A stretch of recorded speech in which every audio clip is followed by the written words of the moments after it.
This week on Hermitcraft. Ah, another crack. Yeah. Behold. Welcome to the Hermitcraft recap. My name is Pixel Riffs. Our writer is SloyXP. Captions on this video were provided by Liara. And if you're watching this when it comes out, you might just be able to catch session 1 of me shepherding Gemini Tay, Grian, Impulse SV, and Good Times with Scar through their first proper session of Dungeons and Dragons. Super mechanical one. What do you think your character would be good at from the list that it's given you? Well, none of these are backflips. Yeah, character creation was raw, unbridled chaos, so if you feel a disturbance in the Force, don't worry, that's just Scar using Magic Missile. And don't worry if you miss it live, we're uploading the VODs, but to find them you will need to solve my riddles 3. In the meantime, magic is still happening on the Hermitcraft server, as the Wither inflicts massive necrotic damage on a good portion of the whitelist, Etho continues to fire people out of a railgun, Doc M infuses his iceberg with pulsating cracks, his words, not ours, and yet another mountain is moved through sheer force of will and mending pickaxes. So without further ado, let's take a look at all the events and mishaps that occurred on the Hermitcraft server this week. And I think it goes without saying, I couldn't be happier with this. Starting with Tango Tech, who, and I'm not exaggerating here, uses mind control to make a witch farm. Doesn't even make a big deal out of it. I tried to go up in the air to like make a spawn platform, and these jerks started spawning everywhere and putting in mine carts. Please don't kill me. Oh, I should vacate. Vacate! You see, while he is gradually consumed by the outer shell mountains of the Decked Out 3 landscape, Tango still needs to also fill up the mechanical parts of the game. The spider and zombie survival spawners are complete by now, so it's time to add the witches to the roster of enemies. Luckily, his home swamp comes with a witch hut that he can redo into a coven generator. It is completely bonkers, however, that the way he chose to make one is by using the raid captain mechanics applied to a Vindicator. So I had a great time getting these guys with a skizzle face. We went over yonder and started a raid and filtered these guys out and carried them over by a gas balloon. It was quite a bit of fun. There's a few mechanics intersecting here. A raid captain is a mob from a pillager raid crew who the game sees as in charge for recruiting random passers-by into the invading force. This includes witches. A Vindicator can be one of these captains, but Vindicators are special in that, when renamed Johnny, their AI is set to target absolutely everyone and anyone, behavior the rest of the Jonathans actually frown upon. But being a raid captain, they also command whoever the rest of the raid is, so any new witch that spawns in the farm will immediately be told by the Jonathan Capitano to try and kill the other witch that the captain is already angry at. Hence, mind-controlled witches running endlessly into a pit where they all die. This is not even a bug, all of this is just how the game works. And now all of you who zoned out during that explanation can tune back in, because here's Tango Tech being shot out of Etho's Tango Tech launcher. Tap spacebar.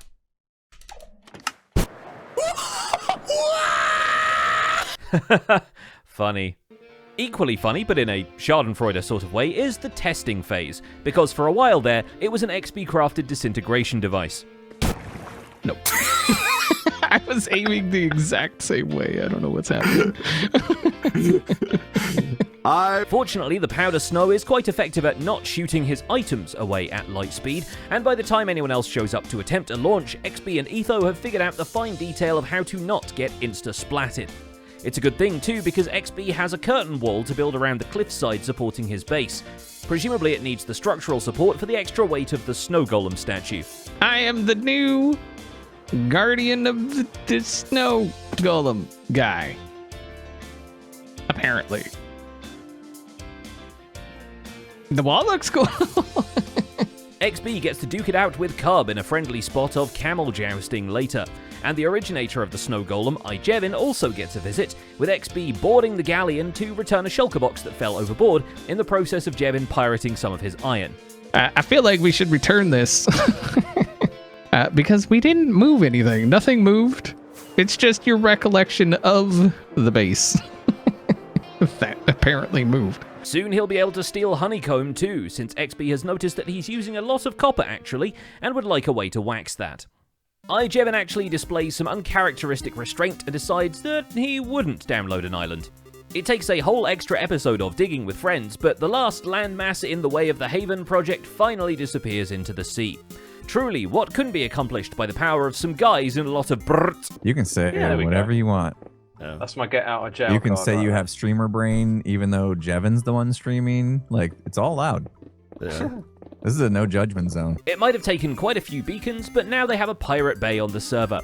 And we will miss dearly all the jokes about how Jevin's ships can't fit through any of the rivers. Dude, you're killing the mojo, bud. You gotta stop. What are you doing? In that case, I gotta go myself, too. Now, the rivers are also getting a facelift and a certain widening, at least as long as CubFan135 gets his way.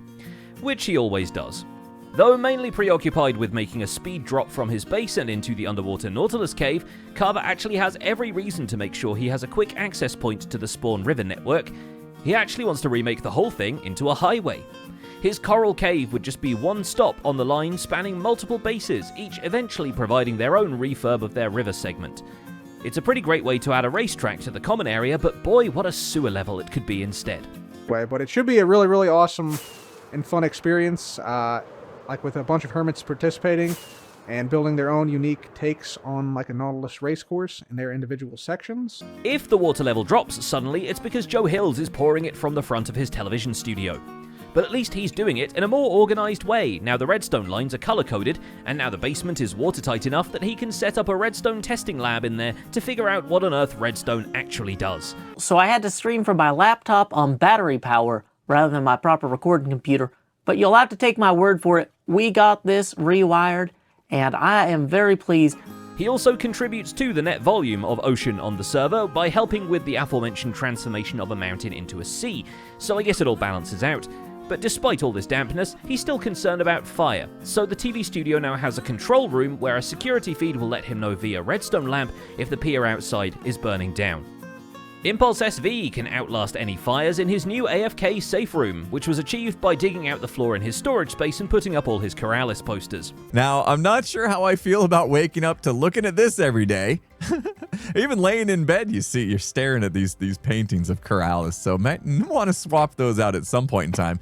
Much like redecorating any room in your home, this forced him to confront how unfinished the rest of his abode felt, and so he dresses the bulk storage area to match, tearing down the automatic loaders and rebuilding them in grand fashion. The furnace array gets tucked away in the basement for now, but then he's called away to take care of business at the shopping district. His book business and shulkerbox shop are in the way of the shopping district's next landscaping phase, so he consolidates the two into a more permanent storefront called Impulse Buys, which only stocks the classics as far as enchanted books go, but is still likely to trade well in both reading material and self-storage. And if you are worried about the llama staying employed, don't worry, he's the cashier now. He's no longer dangling underneath our gas anymore. We don't need him, of course. He is very excited to be working here. He does not stop hopping up. He really wants to get out of here, but he can't. But the more advanced reading material is still only available at the bottom of the world. Wells Knight decides to once again brave the depths of the deep dark because, you see, he has one swift sneak enchantment. But what about another one? It's fine if we trigger the warden a couple times. That's not going to be a huge problem, I think.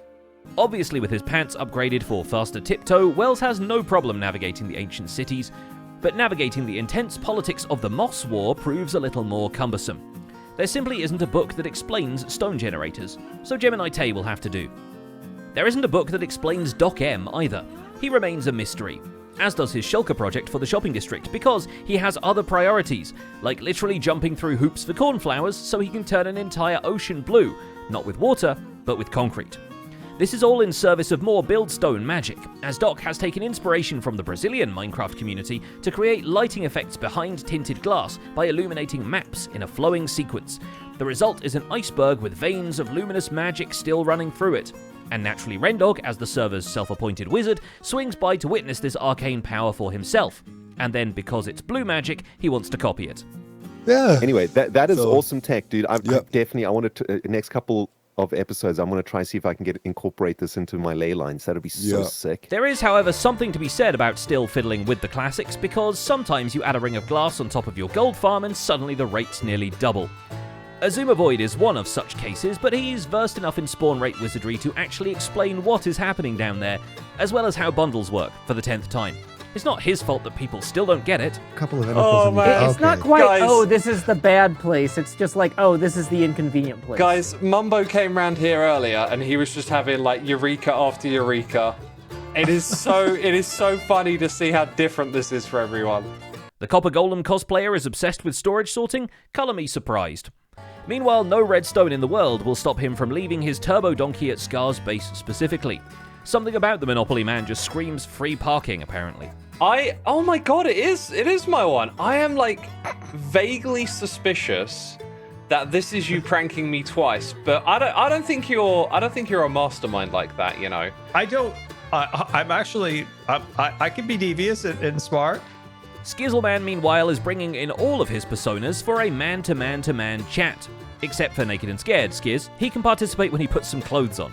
No. We don't have time to unpack this right now. Determined to sell more awkward to obtain resources at the shopping district, Skizz Pac-Mans his way through enough calcites to build a shop, which to our Looney Tunes eyes looks like a tunnel painted onto the side of a hill. But that's not the only wall he'll beat his head against, because it's time for the C-Team to take on the Wither. At which point we discover Rendog is a divination wizard because he accurately predicts their defeat. We're going to fail. This is impossible. That's the spirit. It's a good thing Skizz has other projects and other green screen gags to take his mind off the Groundhog Day of trying to slay the Wither boss. He sets up an underground park for his persona to hang out in, while Azuma builds him copper golem assisted storage, and he contemplates how he's planning to hoard fewer disposable items, which he has even fewer of now that a bunch of his stuff was blown up by the Wither.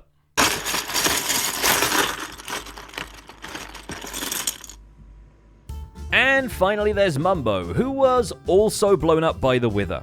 Yeah, see, that is ridiculous. Oh god, and now he's full health. Yeah. We could do it with Power 5 bows, though. Frankly, his edit of the fight is the more brutal of the two we've seen so far, especially when, from his perspective, he shoots Skizz out of the air mid-spear dive. Oh, he just shot me, you Mumbo!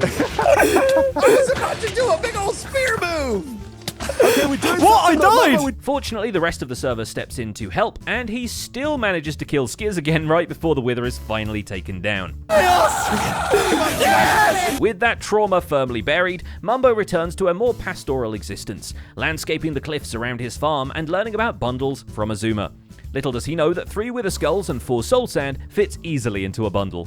And that's about it for this week's recap. Our writer is SloyXP and my name is Pixel Riffs. Captions on this video were provided by Liara.